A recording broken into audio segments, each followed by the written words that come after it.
Columbia. Camera Bravo. We had the camera Bravo constantly on the tether. Unfortunately, we don't see the tip of the boom, but in a few seconds you'll see the tether break. And this one, of course, was not attended. It just recorded. It could not be bumped either, so it will record steadily the whole break and coil back to the tether. Copy, Claude.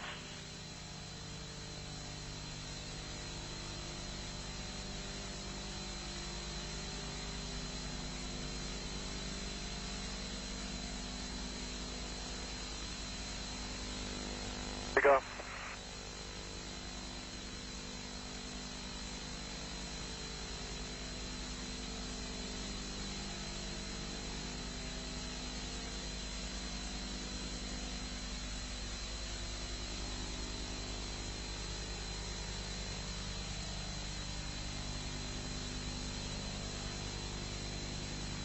Again, this is a view of the satellite. Well, if it had to break, it did it in the right place. Sure.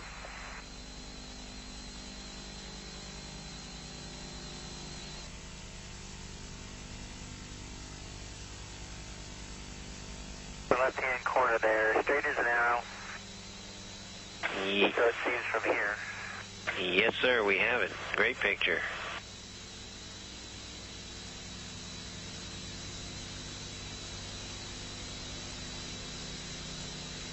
It came and went pretty quick, but that was about as much as we have of it.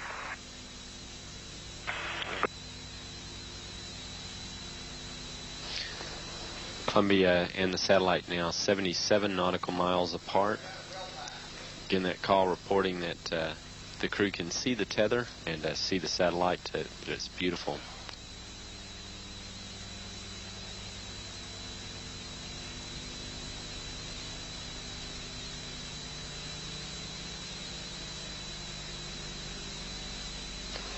This view showing the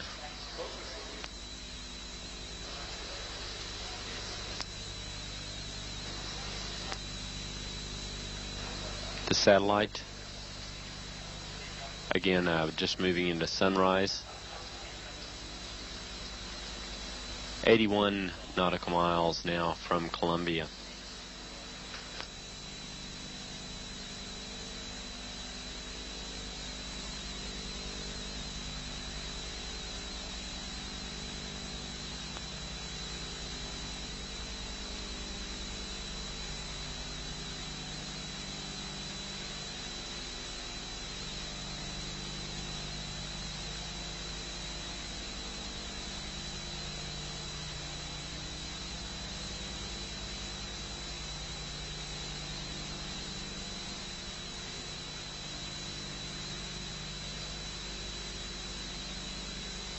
You guys getting the image?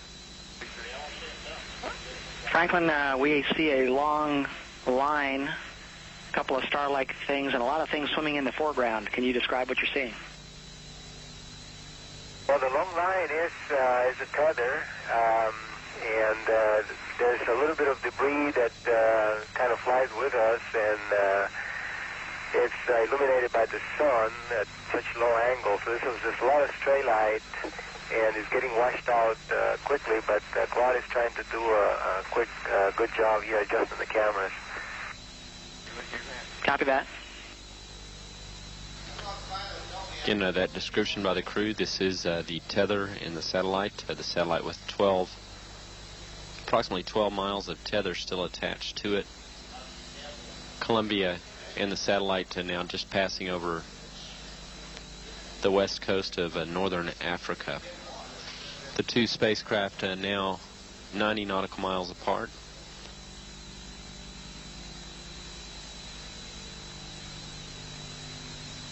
Controllers for the satellite did have communications with it during the close pass between Columbia and the satellite.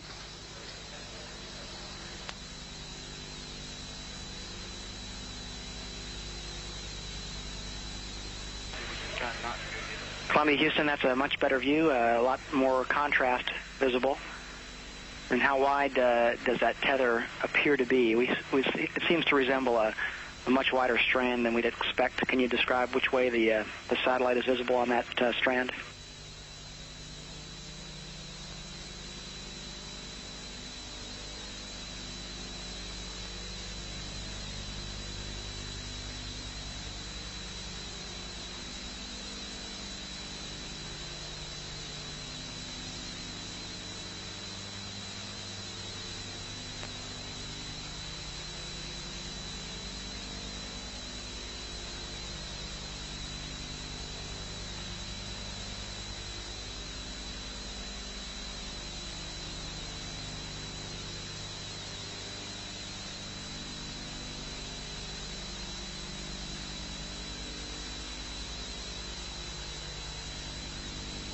satellite now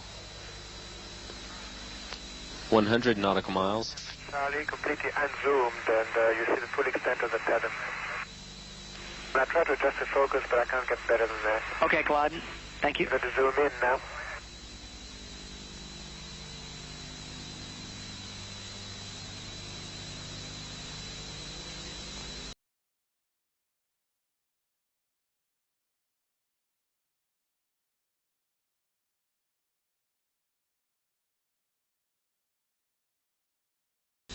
Exactly what she's doing on the inside.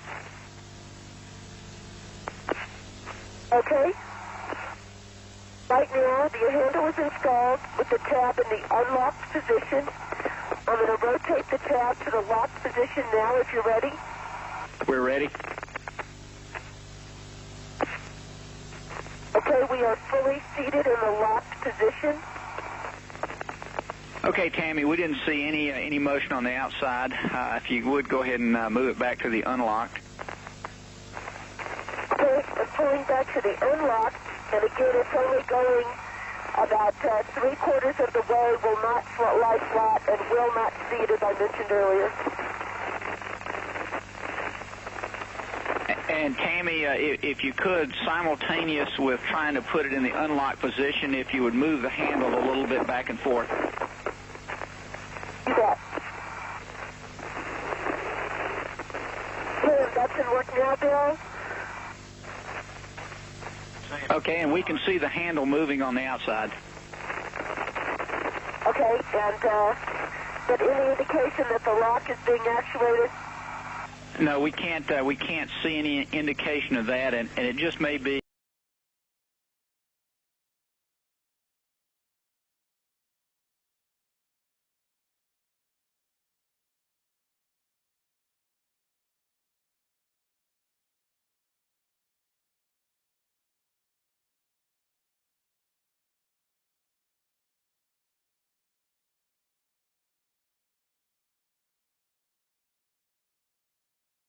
A bad angle and too dark. Amidst the 2,500 hours of NASA footage recorded by Martin Stubbs, we have seen countless examples of the spheres, the first space phenomenon. But until now, few have ever come across, least of all seen described, what has been labelled the second space phenomenon. Those that have been left speechless, including eminent scientists, astrophysicists and, as we have learned, highly placed figures within the Canadian Space Agency. Someone who was prepared to comment publicly after being shown less than 5 minutes of the footage was Guido Negro, director of the SETI radio telescope at Golden Grave Observatory in Western Australia. What, we asked, did he make of it all? Well, I was very well impressed, and not only myself, also other people that were looking at. And because this time we are not talking about footage taken off from some home movie camera, but someone that actually was flying a space shuttle, so automatically that gave us the fact that the picture must have been real, genuine. Well, I was very well impressed. And maybe this will prove that there is something else that we are not aware of, at least that if the footage that we saw comes to be true and really are showing an alien spacecraft or something like that, I say that if there is a cover-up, the people who are doing this cover-up are an enemy of entire Earth race, because we are not children, and we must know we must know the truth. It doesn't matter if there are people that are not, they don't know how to handle the truth. Well, the majority of us will, and if there is a cover-up, I think it's time that the cover-up goes.